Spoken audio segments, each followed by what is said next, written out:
can a young captain, Shubman Gill, go up to Gambhir and be firm and strong? If you can't be firm and strong with your own coach, how are you going to take on Ricky Ponting and Brian Lara and Graham Smith, or in this era, Ben Stokes and Pat Cummins and whatever? For Gill, he has got to be his own man. Test cricket, you could argue, it's more about managing the person on a day-to-day basis and making sure that their attitudes, mentality is right for this hard game, the 5-day game. Is that how the role should be differentiated between, say, a Gill and a Gambhir at the moment?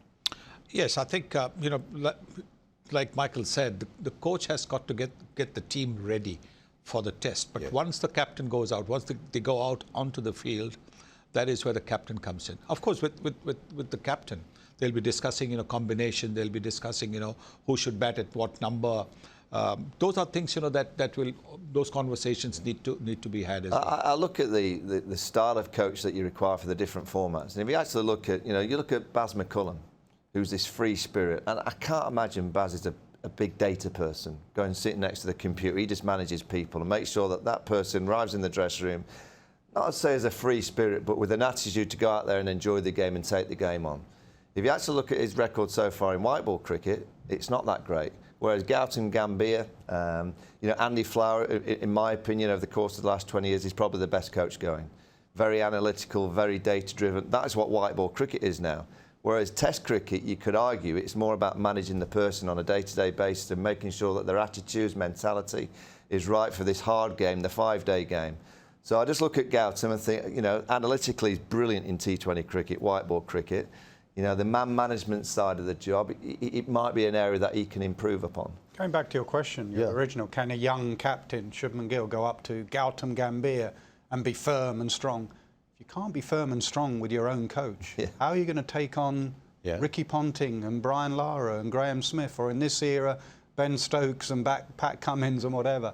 You have to show that this is your team. You have to show that strength. You may get it wrong. I think as a young captain, you learn a lot. He'd have learnt a lot from this week, and you improve. It's like batting, bowling when you first come in the side. You're not the end product. You're learning all the way on that journey. So that's where I'll give you the young captain bit. You learn as a captain, but you must have that presence about you to be a strong captain. Yeah, and I also look at the way that India have played, particularly in the last 2 games. You know, the chase of 193 at Lords, what did they bat? 75 overs and they got 22 short. You know, that was a very safe approach. You know, I look at their selection this week, it's been very safe. You know, Cambodge at number 9, I think he was picked to bowl line and length on a pitch that we historically know here at Old Trafford doesn't work, and just to get a few runs at number 9. They didn't think, right, we need 20 wickets. This week was the week that India should have got to Manchester to go, right, how do we get 20 wickets? Is it Kuldeep Yadav? Is it Prasidh Krishna? We need pace at Old Trafford. That historically has worked here, but more so, surely, a leg spinner against England. So that captain-coach combination, it kind of, you can see where they're swaying quite early in a kind of partnership. And so far, I've seen inside who've competed brilliantly. But in the last 2 games in particular, I've seen safe. And to be a really quality test match team, I think you've got to be a little bit braver. Going into this test match, I think India had won 9 or 10 out of the 15 days, but England have started distancing away, and that can sometimes happen over a 5-test series. Gill and Gambhir, what are going to be the big takeaways from this series for you? Well, for Gill, he has got to be his own man, because he's going to be in the job conceivably for the next 8 to 10 years, because he's only 24 or 25. Unless there is some upheaval somewhere, but he's going to be in the job. So he's got to be his own man. And he will be, because right now he's young, maybe he doesn't have the confidence, you know, to take on a coach who's strong by all accounts. So clearly, I think that is the challenge for... There's also a cultural factor in captains and coaches. I think in our part of the world, we're far more respectful towards the elder person, so sometimes you listen a lot more to them. There's got to be a cultural fit between captain and coach. How long did it take you? Michael said it took him a year. How long did it take you to say, I'm my own person, this is my team, this is how I'm going to do it? Straight away. You did? No wonder you're the kind of person you are. Straight away, you're England captain. Yeah. It's the best job in the world. No, the reason I asked you, he said a year, so I was just curious to know. No, he may have taken a year to work out what to do and what... The moment I saw Varney captaining England... You knew he was ready. You knew he was exceptional. I don't give up captaincy. I tapped him on the shoulder at Edgbaston and said, I'm resigning today. are you okay to do this? And he just stood up and went, yeah, I'm absolutely fine, mate. Thank you very much. And I knew immediately that he would be absolutely fine. He didn't go, oh my gosh, I'm going to be England cricket captain. So when you were told you're captain of England, you were, boom, in the role. Yeah, I'd played under some great captains in Graham Gooch and Michael Atherton and whatever. You just, that's now your job.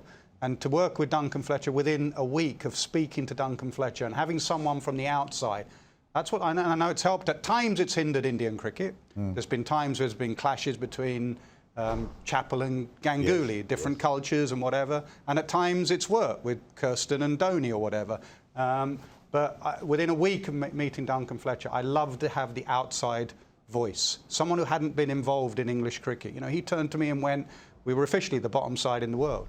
He turned to me and said, Nash, you're not the worst side in the world. You're not the best. You should be somewhere in between. Let's work our way up this. And some of his thinking, out-of-the-box thinking, that we didn't think of in England. We wanted extra pace. In England, we were used to Martin Bicknell and Matthew Hoggard and Jimmy Anderson and all these lads, and he wanted that extra pace. He, a little bit like Gautam Gambhir, wanted batting depth. So we had Philip Tufnell, who is a lovely bowler. Oh, he could bat a bit, come on. He could not bat. No. He couldn't bat, and he fielded like Michael Vaughan. But he couldn't catch a cold, to be honest. So we got Gilo in, we got Ashley Giles, because he could do all three. Yeah. And Ashley Giles was pivotal in Vaughan's side. So Duncan was within a week. Just on around, Nasser, he told me on the morning of the last day against South Africa. It was at Edgbaston, so he tells me before play, he's announcing whatever happens on that day, and it was a flat wicket. We were confident of getting the draw. He said, so after play, I'm going to announce that you're going to be the captain. I think we're starting on Thursday at Lord's, so this is the Monday. So I thought I'd go back in the dressing room, got my mobile phone, I rang my dad. So I wanted mum and dad to make sure they were at Lord's. So I ring my dad. He's on his way to work in Sheffield and said, Dad, just listen, Nasser's resigning tonight. He's handed the England Test match card. I was a one-day captain. I said, he's handing me the Test captaincy tonight. I'm going to be the official Test match captain. Please get mum there Wednesday night. Make sure you're there Thursday morning. I'll be walking down the long room, through the gates, England cap on. I'll be captain for the first time, tossing up. Anyway, bloody hell, they must be struggling.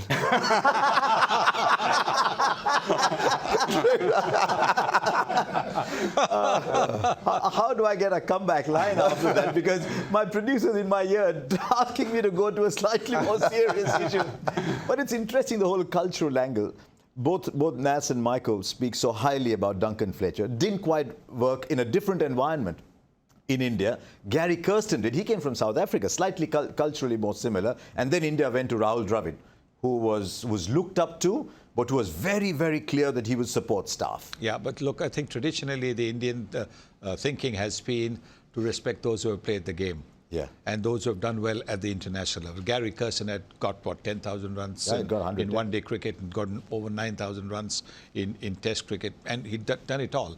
More importantly, Gary Kirsten was, you could say, not necessarily a naturally talented cricketer, and somebody who worked hard at his cricket, who thought about his cricket, and that's the kind of, coach that you needed. Somebody who would apply his mind to situations, see how you could get out of situations. And I think that really worked well for India, because he was just the kind of coach that India needed. John Wright also was also one of those, who worked, struggled with his batting, so you think about his batting. So that's how it worked. Yeah, India were a little wounded at that point through a dominant personality. As a coach who was trying to change the way people played, Kirsten had a very, very different approach. But the coaches and captains thing will go on for a very long time. You too can share your thoughts. You can join the conversation.